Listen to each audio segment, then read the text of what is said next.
जीवन की सबसे मूल्यवान आयु होती है किशोर अवस्था। बंधुओं और बहनों, हम सब गृहस्थी बैठे, बाल बच्चेदार बैठे, ध्यान से सुन लीजिए। जीवन की पूरी आयु की यात्रा में 7-7 वर्ष के अंतराल पर परिवर्तन के चक्र आते हैं। जन्म से लेकर 7 वर्ष तक के बच्चे को कहते हैं शिशु। शिशु से ही शूशु बना है। जो शूशु करता है तो अपराधी नहीं माना जाता, कोई डांटता नहीं है, वो उसका वही समय है।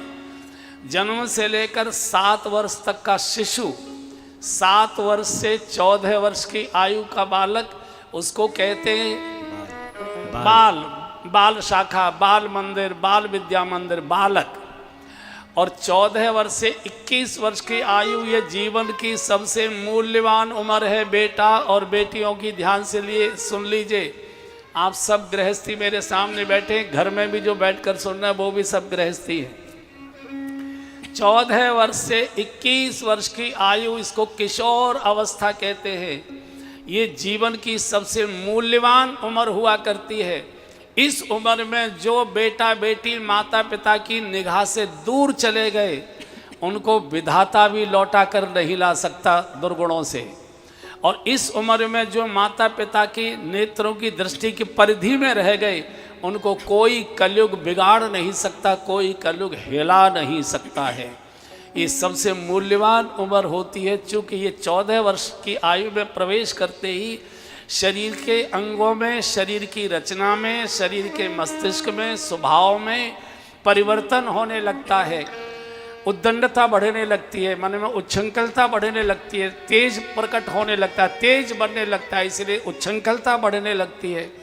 माता पिता की अवहेलना करने लगते हैं। इस उम्र में माता पिता से छिपकर जाने आने लगते हैं।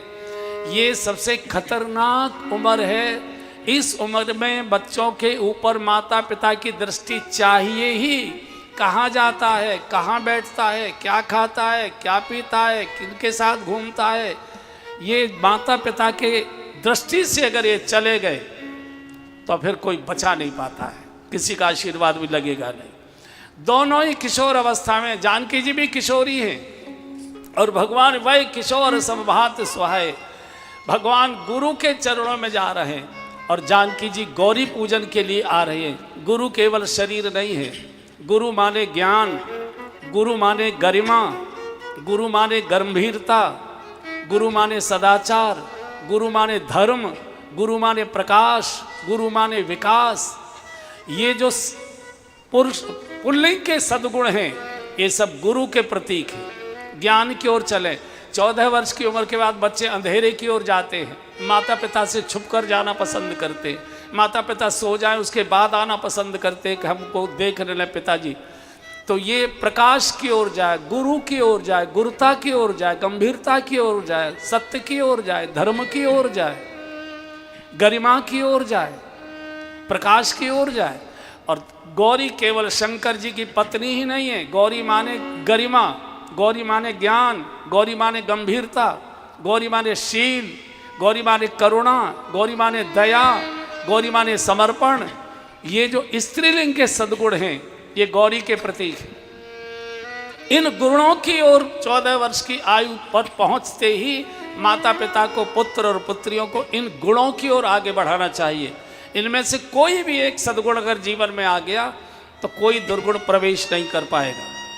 भगवान राम और जानकी जी जगत के माता पिता हैं, वो करके दिखा रहे हैं। और मैंने कल भी शायद बोला था कि गीता ज्ञान है, ज्ञान बोल कर दिया जाता है।